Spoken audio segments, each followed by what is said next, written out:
Hey everyone, I'm Lee. Thanks for joining me.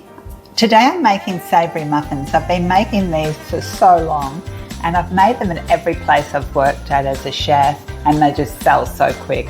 And they're so moist that they last a few days in an airtight container. And also to serve, you can just warm them up quickly in the microwave and serve them with butter, and I used to serve them with tomato relish, and they're super delicious. The problem is I've only ever done it by eye, but they're so forgiving that as long as you have the ingredients and the consistency, they should turn out perfect.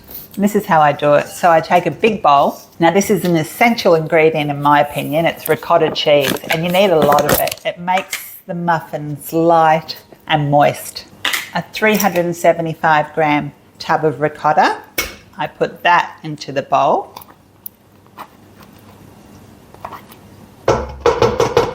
Once you see what goes in here, you'll realise why they're so yum. And then I have a block of feta, and I just sort of crumble it like that.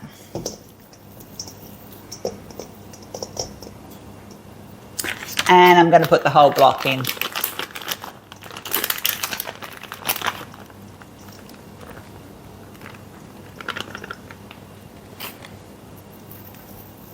And I use the soft Danish feta. It's easier to crumble and mix through for these muffins.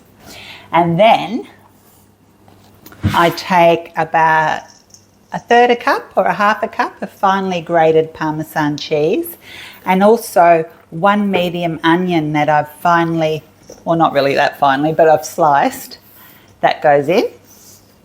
The onion is delicious in this. 2 eggs.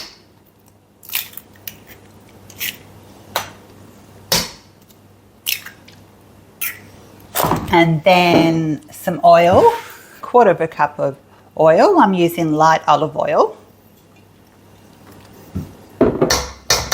1/2 cup of milk.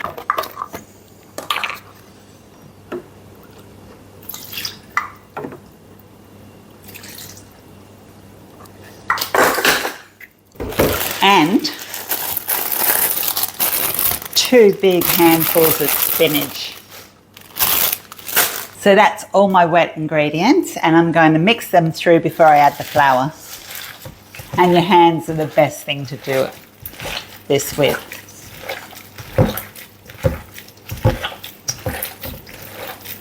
And you know, I've added sun-dried tomatoes in the past, or olives, but these ones are my basic ones, which is spinach and feta.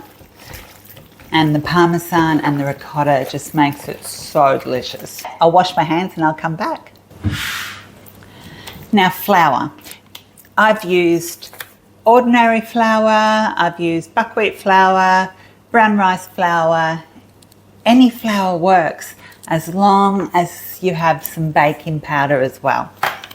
So today I'm using buckwheat flour because I'm gluten-free. So I'm going to put in 2 cups of flour. And for every cup of flour, I need 2 teaspoons of baking powder. So that was 2 cups of flour. So I'm going to put in 4 teaspoons of baking powder. And using my hands again, I'm going to mulch that all together and see what the consistency is like.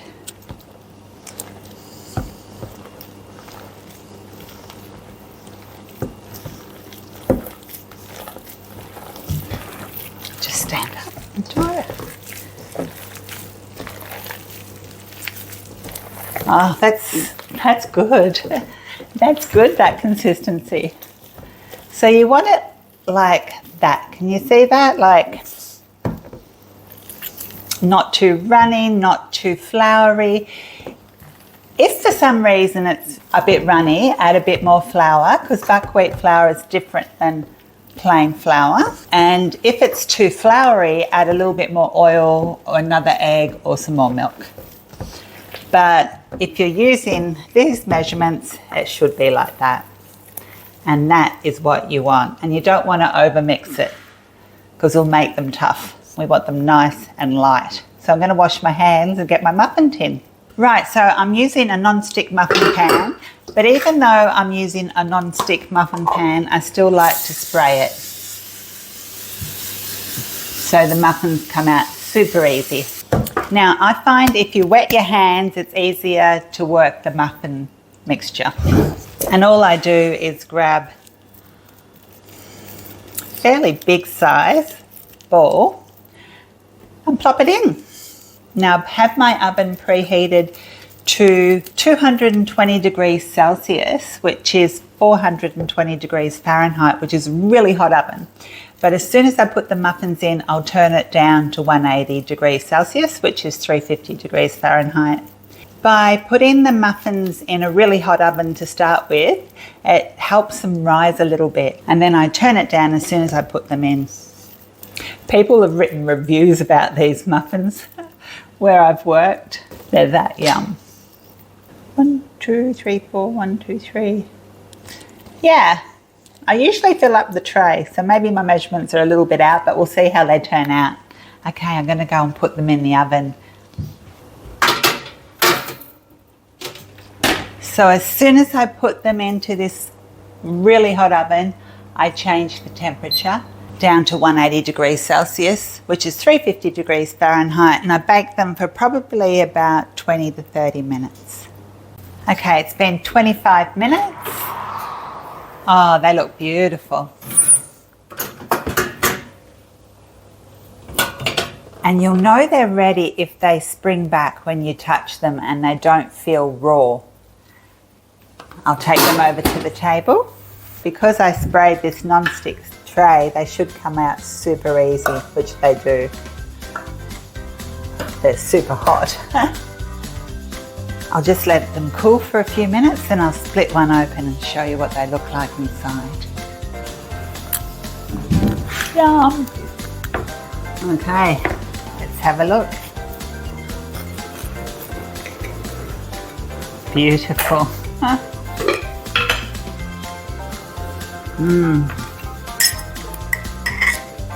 And you need to eat them with butter, in my humble opinion. And tomato relish, but lo and behold, I'm out of tomato relish. I do have some mustard pickles though.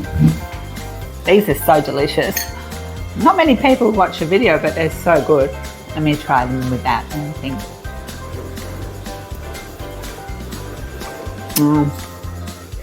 Beautiful.